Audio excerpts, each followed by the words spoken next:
오늘은 알렉산더 대왕이라 그러죠. 알렉산더와 구속사에 대한 말씀입니다. 알렉산더, 헬라 제국을 세웠던 알렉산더와 관련된 하나님의 구속사에 대한 말씀을 전하려고 그래요. 알렉산더는 페르시아 제국을 멸망시키고 헬라 제국을 건설하죠. 이것은 주전 약 330년에 있었던 역사적인 일이죠. 이 사건은 이전에 일어난 것보다 훨씬 더 방대한 그리고 획기적 사건이었어요. 알렉산더가 단시간 내에 약 6년 걸렸어요. 약 6년 동안 헬라 제국을 건설하거든요. 그가 세운 헬라 제국은 굉장히 주목할 만합니다. 동서양을 하나의 나라, 하나의 통치 제국으로 만들었으니까 그래요. 이 사건은 역사의 주관자이신 하나님께서 다니엘을 통해 이미 예언된 바 있습니다. 다니엘이 바벨론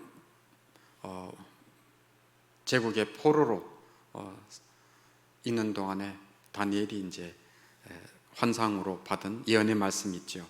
거기 이건 찾지 않겠지만 다니엘서 2장에 보면 느부갓네살 왕이 꿈을 꾸잖아요.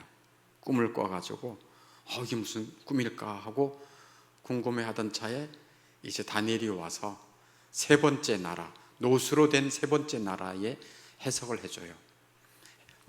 그 노수로 된 나라가 이 헬라 제국이라는 것을 전에 제가 말씀드린 적이 있어요. 근데 그 다음에 또 네 짐승에 대한 그 예언을 다니엘이 이제 하는데, 다니엘 환상에서 표본과 같은 세 번째 짐승으로 또 예언이 돼요. 그것은 다니엘서 7장 6절에 보면 이렇게 써 있어요. 표본과 같은 것이 있는데 그 등에는 새의 날개 넷이 있다. 날개가, 표범이라는 얘기는 굉장히 아주 사나롭고 아주 강력한 동물인데 거기에 또 날개까지 있는 거예요. 그러니까 침략성이, 공격성이 굉장히 강력한데 날개까지 있기 때문에 그의 침략, 이 알렉산더의 침략은 굉장히 빠르다는 거예요. 강력하면서 빠르다는 것을 보여주는 거예요. 그래서 날개 넷이 있다는 것은 세계 정복의 신속함을 상징해요. 그리고 우리가 오늘 읽었던 다니엘서 8장에서는 순념소로 상징합니다. 순념소. 이 헬라 제국의 순념소. 근데 그 짐승이 서쪽으로부터 와서 온 주변에 두루다니면서 땅에 닿지 아니하는데, 이것은 알렉산더와 그가 이끄는 군대가 얼마나 빠르고 신속하게 세계를 정복하는지를 상징적으로 예언하고 있어요. 몇 년 만에 세계 정복을 달성한다고요? 약 6년 만에. 그래서 우리가 읽었던 다니엘서 8장 5절에 한번 보세요. 앞에 있군요. 한 순념소가 서쪽으로부터 와서 온 지면에 두루다니되 땅에 닿지 아니하며, 땅에 닿지 않을 정도로 신속하게 세계를 정복하는 거예요. 염소의 두 눈 사이에 현잔 뿔이 있더라, 이렇게 말합니다. 순념소 헬라 왕이에요. 두 눈 사이에 있는 큰 뿔은 그 첫째 왕 알렉산더를 말하고 있습니다. 알렉산더 대왕은 젊은 나이에 제국을 건설하고 난 다음에 금방 죽습니다. 그 제국을 원래 통상적으로 아들들에게 이렇게 왕위를 계승하는데 그렇지 않았죠, 그죠? 역사적으로 보면 네 장군하고 같이 세계 정복을 하는데 그 네 장군에게 다 나누어 줍니다. 그게 이제 8장 22절에 이미 하나님은 그걸 예언하고 있죠. 다니엘서 8장 22절 한번 찾아보세요. 8장 22절 보니까 21절에 털이 많은 순념소 헬라 왕이라고 아주 성경에 아주 해석을 이미 해놓고 있어요.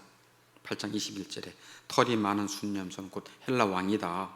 그의 두 눈 사이에는 큰 뿔은 그 첫째 왕 알렉산더다 라고 하는 것을 말하고 있고, 22절 이 뿔이 꺾이고 그 대신에 네 뿔이 났다. 네 나라로 나뉘어져요. 네 나라로.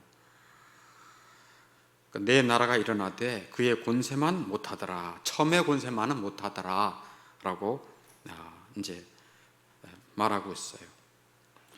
이 네 나라 가운데 이 네 나라, 그러니까 헬라 제국이 네 나라로 나뉘어져서 각각의 왕들이 이제 있지요. 그 중에 이제 북방 왕, 유명한 왕이 유대 땅을 중심으로 해서 그쪽 북쪽 수리아, 시리아 그쪽의 북쪽 왕이 안티오코스, 그걸 북방왕이라고, 성경에는 북방왕이라고 말하고 있고요.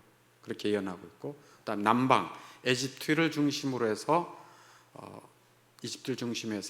한 제국이 또 생기죠. 그걸 프톨레미 또는 프톨레마이우스 이렇게 말하기도 해요. 그런 이제 제국이 이제 생겨지죠. 여기에 대해서는 다니엘서 11장에 이렇게 말하고 있어요. 11장 4절에 그가 강성할 때에, 알렉산더가 강성할 때 그의 나라가 갈라져 천하 사방으로 나눌 것이다. 그의 자녀 아들들에겐 돌아가지 아니할 것이다 라고 말합니다. 그리고 그 나라가 이제 네 나라로 나누어지는데 성경에는 남방왕, 북방왕 이렇게 예언도 하고 있습니다. 5절에 남방왕 강할 것이다 이렇게 말하고 있고, 9절에서는 북방왕이 남방왕의 왕국으로 쳐들어갈 것이나 자기 본국으로 돌아가리라. 이렇게 이제 성경에서는 이미 바빌론 시대 때에 이미 헬라 제국이 이렇게 세워질 것이다라는 것을 하나님은 예언해 놓고 있는 거예요. 그 예언대로 이제 되는 거죠. 그러니까 다니엘이 자기가 살고 있던 바빌론 제국에서 한참 뒤에 일어날 일들을 하나님의 이제 환상을 받아서 이제 예언한 거죠. 그리고 때가 참에 그 일이 어떻게 됐다? 이루어진 거예요. 그래서 헬라 제국을 세운 알렉산더가 불릴 듯 일어나서 그 일을 행한 거죠. 그래서 알렉산더에 의해서 페르시아 제국은 멸망당하고 헬라 제국이 건국이 된 것입니다. 그럼 오늘 우리가 살펴볼 일은 뭐냐?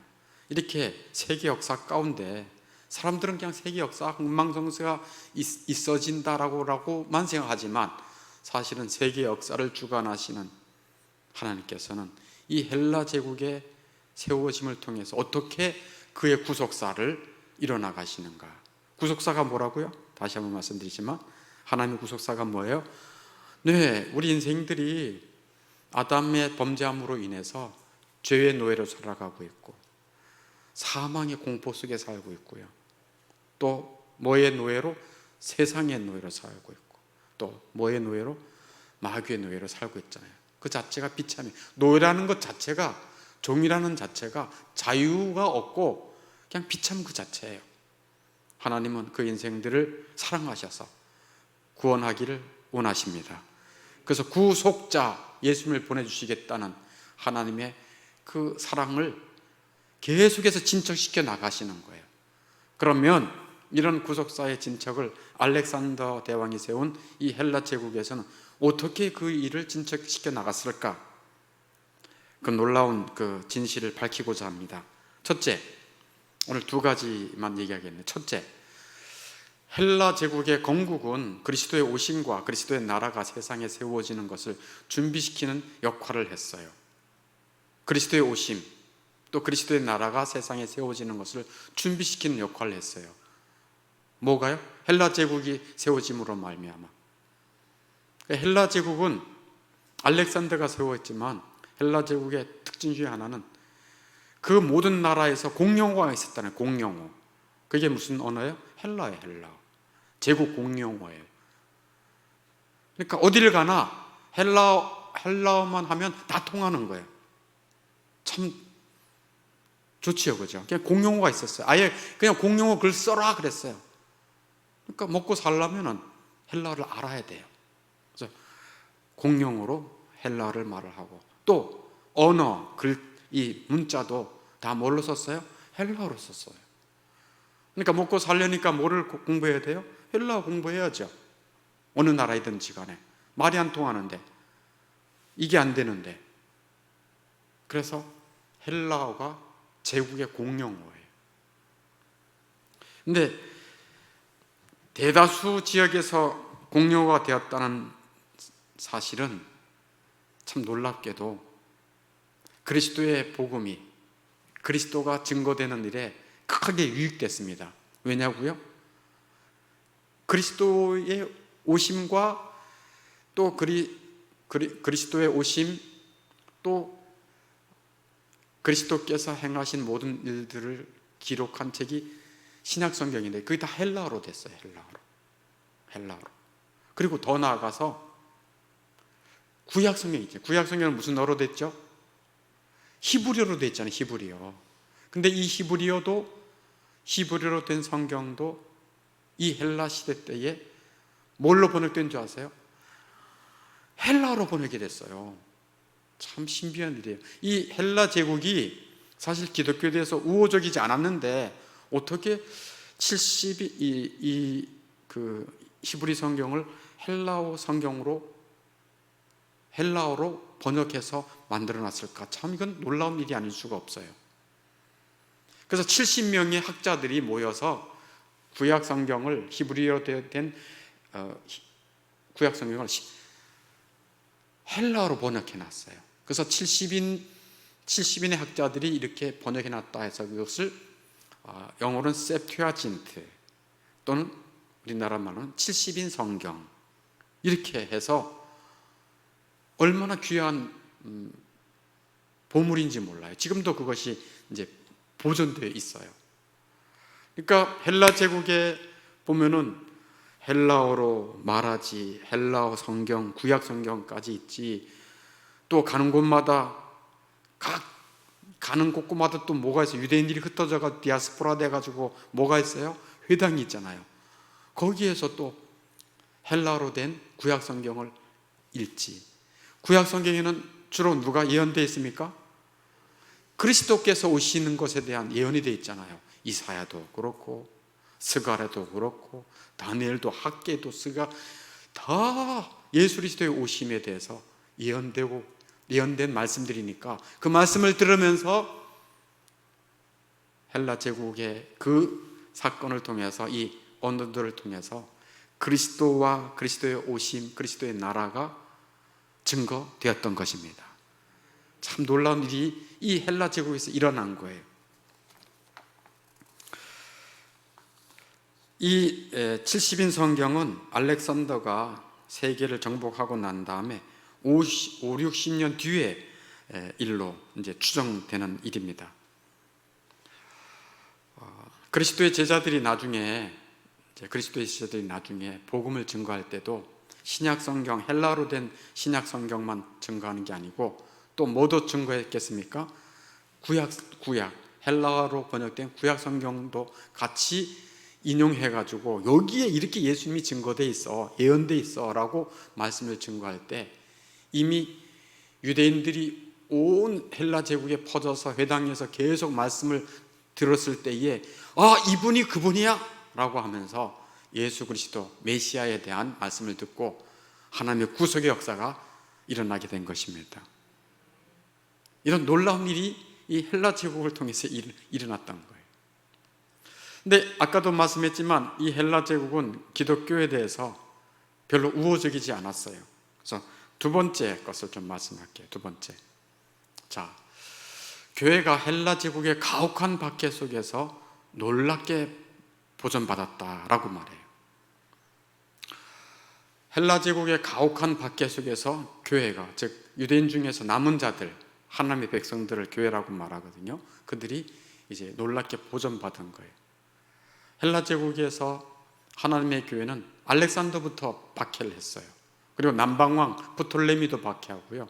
북방왕 안디오코스는 너무나도 가혹하게 박해를 하고 교회를 혹독하게 어렵게 만든 사람들이 다 이 사람들이에요.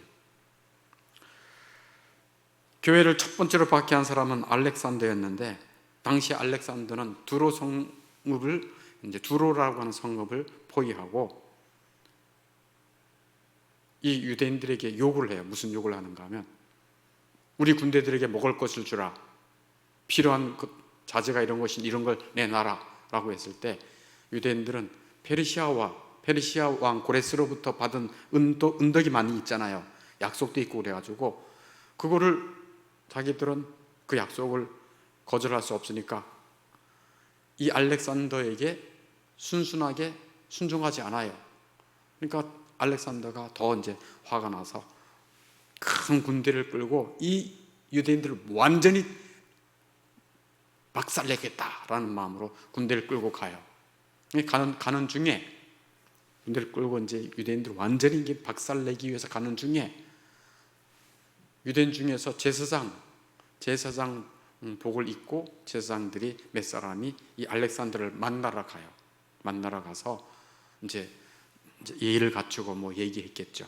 뭔가를 얘기를 하던 제복을 입고 가서 뭔가를 얘기했는데 그걸 통해서 알렉산더 왕이 완전히 마음이 바뀌었어요. 그래가지고 유대인들을 완전히 멸절시키려고 했던 계획을 취소하고 그냥 돌아갔어요. 마치 에서가 동생 야곱, 이 인간 내가 너 만나면 박살낼 거야 라고 하는 마음으로 400명의 자기 군사 몸종들, 동생 만나러 가는데 무슨 400명이 필요해요. 굉장한 아주 악의를 품고 갔잖아요. 그런데 야곱을 보자마자 마음이 싹 녹았어요. 하나님께서 그 에서의 마음을 변화시켜 주신 것입니다. 마치 그것처럼 알렉산더의 마음도 완전히 제사장들 몇 사람 와서 뭔가를 얘기하고 그들 영접하면서 완전히 마음이 변화된 거예요. 그래서 그 위험이 또 넘어갔어요. 이렇게 놀랍게 하나님이 보존하시는 거예요. 그 다음에 부톨레미 왕은 남방왕이라 그랬잖아요. 남방 에집트를 중심으로 해서 에집트를 다 정복하고 그 밑에 있는 나라를 다 이제 알렉산드리아를 비롯해서 그쪽에 아프리카 북쪽 지역 전부 다를 관할한 왕인데, 여기도 부톨레미도 이 계획을 합니다. 어떤 계획을? 이 유대인들 바로 조금만 올라가면 그 유대 땅이니까 올라가서 이제 정복을 하려고 계획을 하는데, 그 계획을 세우긴 세우는데 이룰 수가 없었어요. 이루어지질 못했어요. 어떻게 된 것이겠습니까? 하나님께서 자기 교회, 자기 백성들을 보호하신 것입니다. 사실 알렉산더 왕은 털이 많은 순염소로 다니엘서에서는 말하고 있거든요. 그것은 알렉산더가 매우 거친 기질을 가진 사람인 것을 보여주는 것이거든요. 그런 사람에도 불구하고 하나님께서는 그의 마음을 변화시키셔서 하나님의 백성들, 하나님의 교회를 보호하고 보존해 주신 것입니다. 그리고 이제 부톨레미까지 얘기했죠. 그 다음에 안티오코스. 이 안티오코스는 정말 지독한 왕이었어요. 4명의 후계자 중 북방왕, 수리아 그 북쪽을 지배하던 왕이었는데, 이 안티오코스는 유대인들이 하나님을 믿는 그 신앙을 완전히 포기하도록 만들려고 하는 아주 정말 가혹한 왕이었어요. 그리고 예루살렘 성전에다가 제우스 신상을 세워놓고 거기다 절해라. 절하지 않는 유대인들은 다 죽여가지고 돼지밥으로 주고, 그리고 유대인들이 이 돼지 피를 굉장히 혐오한다는 걸 알고 아예 예루살렘 성전에서 돼지를 잡아가지고 제우스한테 보낸다고 제 신전 앞에서 그렇게 아주 혹독하게 유대인들을 죽여서 없애려고 했어요.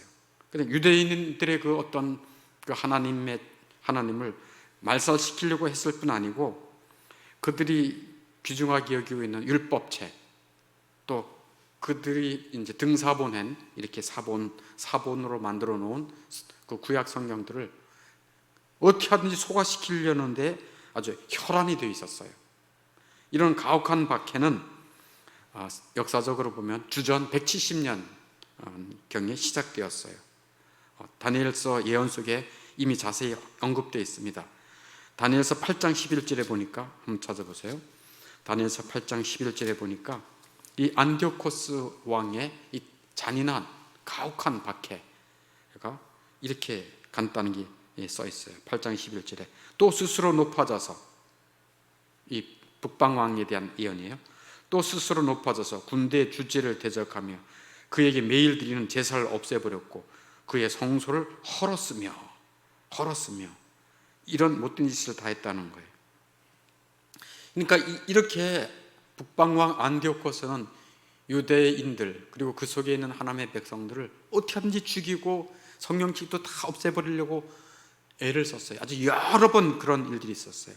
마치 금방이라도 완전히 잡혀먹을 것 같은 어린 양과 같은 그런 그 처지가 많이 있었는데도 불구하고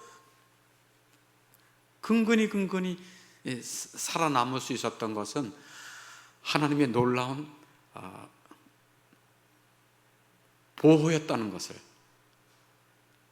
알 수가 있는 거예요. 어떤 데는 강력한 군대를 이끌고 와서 이 안디오코스가 유대인을 깡그리 죽이려고 진군했지만 이루지 못한 적도 있어요. 어떤 때는 또 상인들 1000명을 데리고 와서 예루살렘 근처에 대기시켜 놓고 돈 준비해라.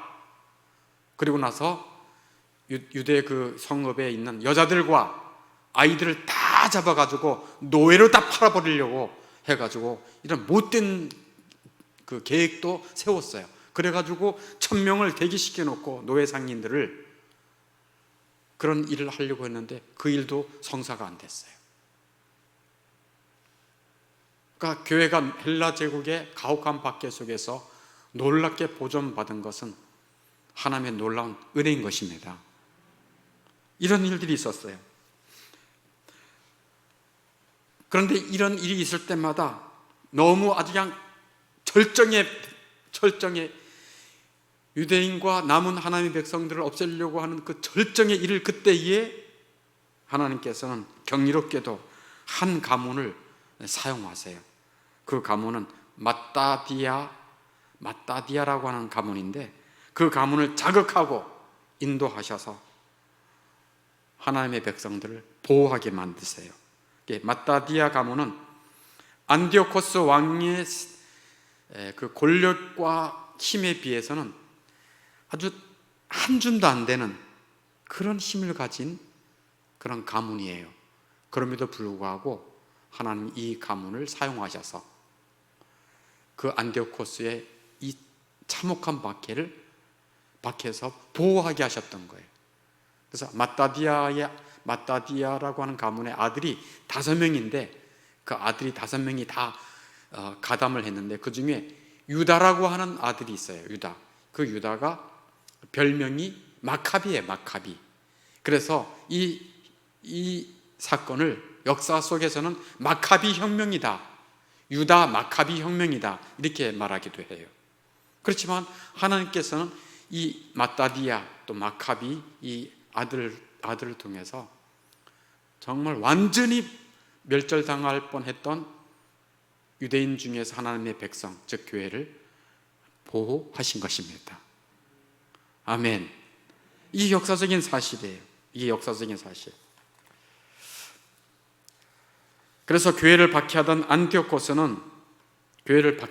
북방왕 안디오코스는 이후에 육체적인 큰 고통과 정신적인 공포가 동반된 고질병에 걸려서 끔찍한 최후를 맞이하도록 하나님께서 행하셨어요.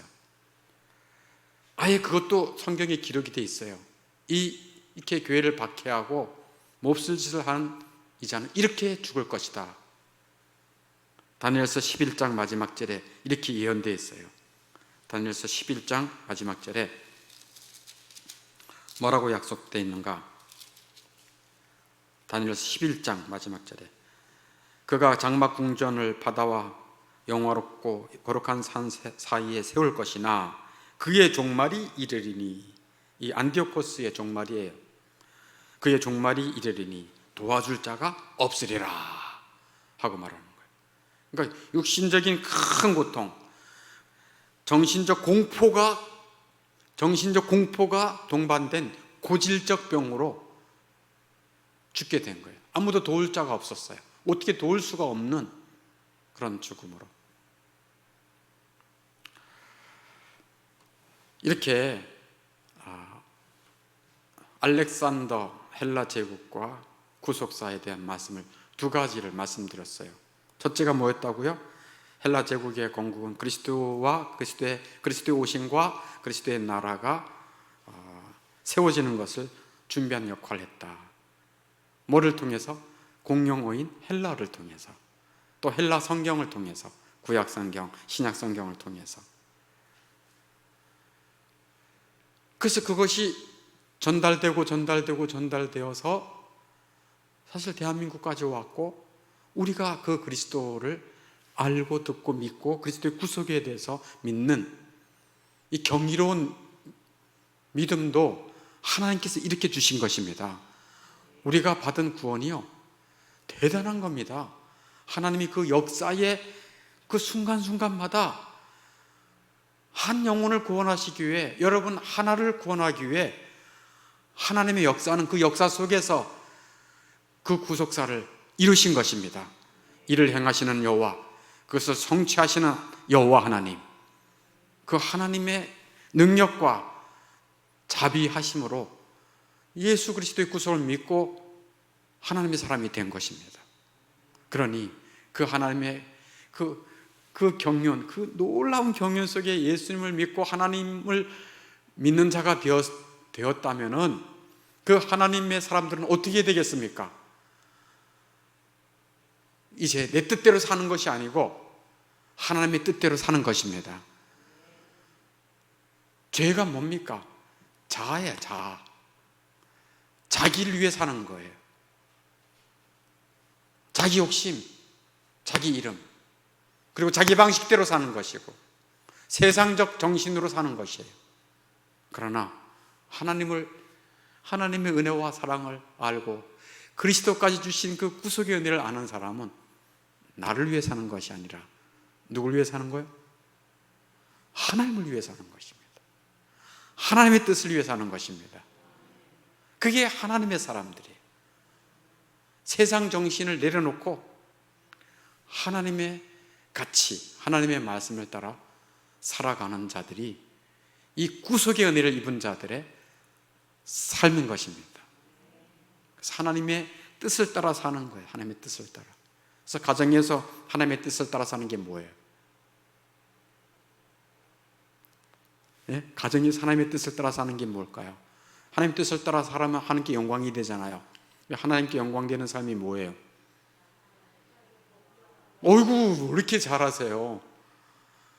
자기 남편에게 복종하는 거예요. 아내는 어떻게 하는 거예요? 주께서 자기 몸을 희생하여 우리를 사랑했듯이 아내를 사랑하는 것입니다. 그게 하나님의 뜻이에요. 아멘. 잘 안 되니까 하나님 앞에 와서 은혜를 구하는 거예요. 내 자아가 살아있으니까 잘 안 되잖아. 그래서 자꾸만 자기를 죽이는 일, 자기 부인 하는 거죠. 그럴 때 하나님의 뜻대로 살아갈 때 하나님이 영광 받으십니다. 그게 하나님이 영광 받으시는 거예요.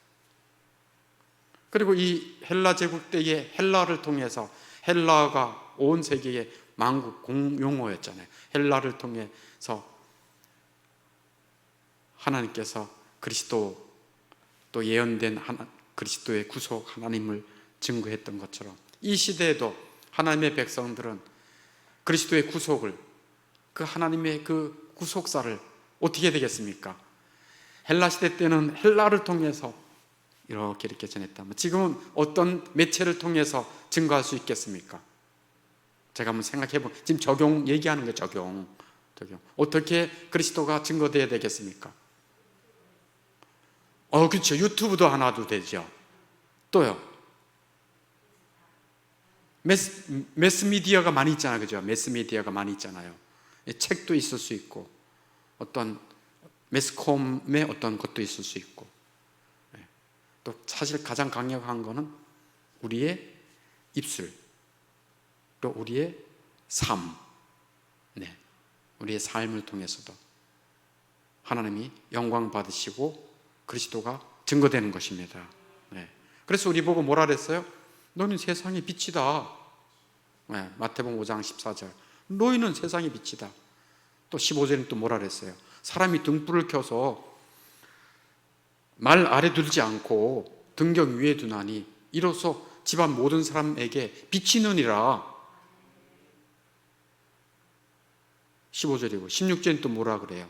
이처럼 너희 빛을 사람 앞에 비치게 하여 그들로 너희 착한 행실을 보고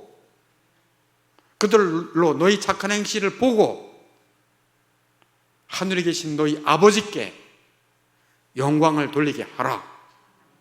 그래서 그리스도인들은 자꾸만 섬기고 나누고 좀 자기가 손해보는 삶을 자꾸 하는 거예요. 그래서 하나님께 영광 돌리게 하는 것입니다. 아멘. 그리고 교회가 헬라 제국의 가혹한 박해 속에서 놀랍게 보존받은 것에 대해서도 전했습니다. 사실 세상은 교회를 좋아하지 않아요. 교회 다니는 사람들 별로 좋아하진 않아요. 물론 교회 다니는 사람들이 아직 성숙하지 못해서 자기중심적이고 자기 욕심만 부리고 세상적인 정신을 따라가니까 사실 멸시받을 수 있어요. 뭐 니나 내나 뭐 별로 차이가 없네. 니는 교회 가는 것은 다른데 나랑 사는 건 비슷하네. 욕심 부리고 화내고 이기적이고 이런 거는 비슷하네. 이렇게 하면서 멸시받을 수 있어요. 네. 제대로 그리스도인의 삶을 살지 못하니까. 왜? 다른 거는 기도하는 건 다른 것 같아. 기도하는 모임은 가.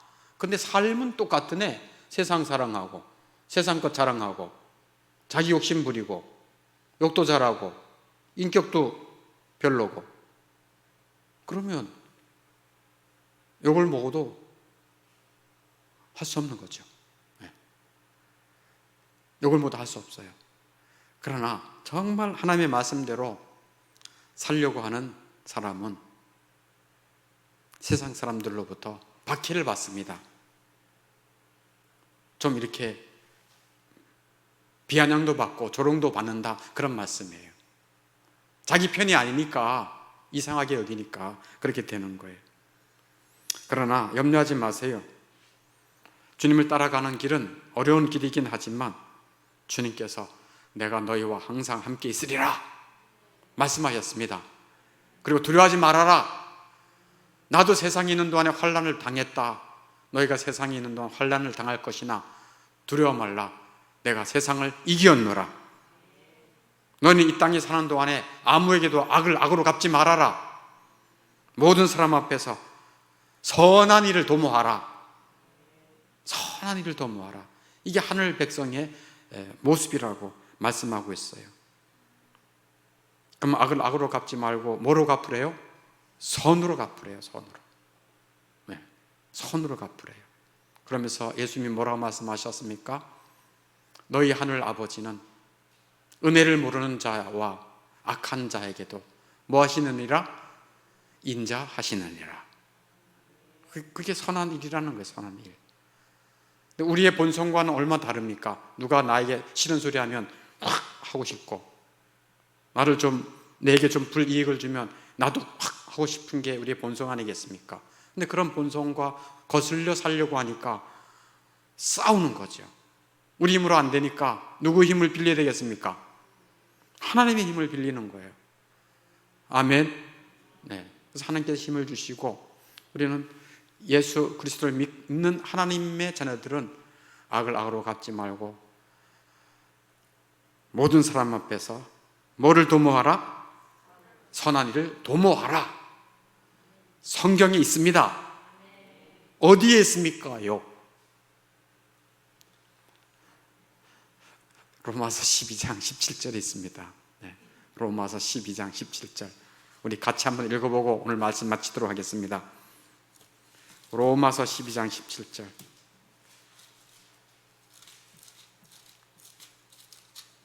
로마서 12장 17절. 다 같이 읽겠습니다. 시작.